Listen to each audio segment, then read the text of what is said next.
भारत एक ऐसा देश है जहाँ पर कोई फ्लाईओवर के ऊपर मर जाता है, उसकी कब्र फ्लाईओवर के ऊपर बन जाती है। भारत एक ऐसा देश है जहाँ पर लगभग लगभग हर रेलवे स्टेशन प्लेटफॉर्म के ऊपर एक मज़ार बनी हुई है।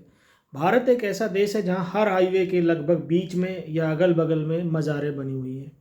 भारत में ही पाया जाता है कि लगभग हर मंदिर के पास में एक मज़ार होगी या मस्जिद होगी। भारत में ही पाया जाता है कि ये सब मज़ारें ऐसे कॉमर्शियल जगहों पर क्यों होती हैं। ये कभी सोचा आपने? भारत में ही ऐसा क्यों पाया जाता है? क्या कभी कोई प्लेटफॉर्म के ऊपर मरा, उसकी कब्र वहीं बन जाती है?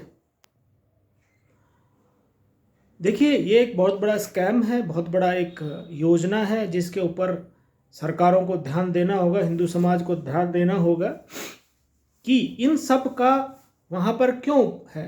क्योंकि हिंदू समाज आते जाते एक एक रुपये 2-2 रुपये भी वहाँ डालता है, 10 रुपये भी डालता है। अब एक एक 2-2 रुपये नहीं मिलते हैं, लगभग ख़त्म से हो गए हैं। 10 रुपये भी डालता है, अगर शाम तक वहाँ पर 1000 रुपये भी इकट्ठा हो गए तो सारा पैसा कैश में होता है। और ये अनकाउंटेड कैश होता है जिसका कोई हिसाब किताब नहीं होता। कोई व्यक्ति आता है और उस कैश को लेकर चला जाता है। फिर इस कैश का क्या होता है? आपने कभी सोचा इस कैश का क्या होगा? इस कैश में आपकी बेटियां उठाई जाती हैं, लव जिहाद कराया जाता है। एक 2 कौड़ी का व्यक्ति जिसकी पेट भर खाना खाने की औकात नहीं है, KTM की बाइक लेकर, महंगा मोबाइल लेकर आपकी बेटियों के स्कूल कॉलेज के इर्द गिर्द घूमता है, बालों को लहराते हुए। उसके पास ये आ कहाँ से रहा है? कभी सोचा आपने? आप उनके घर जाकर देखिए, 2 वक्त का खाना नहीं मिल पाता उनको। वो इन्हीं सारी मज़ारों के पैसे से आ रहा है, जो कैश में आ रहा है उनके पास। आतंकवादी बम फोड़ते हैं, मारे जाते हैं, जो जिंदा बच जाते हैं पुलिस उनको पकड़ के ले जाती है और उन आतंकवादियों की बचाने के लिए एक फौज वकीलों की खड़ी कर दी जाती है। वो सारा पैसा इन्हीं के लिए ही होता है। यानी ये पैसा हिंदू समाज का है, जो हिंदू समाज उनको दे रहा है अपनी बेटियों को अगवा करने के लिए, फ्रिज में या सूटकेस में मिलने के लिए, और आतंकवादियों को बम फोड़ने के लिए, और बचे हुए आतंकवादियों के लिए वकील की फौज खड़ा करने के लिए।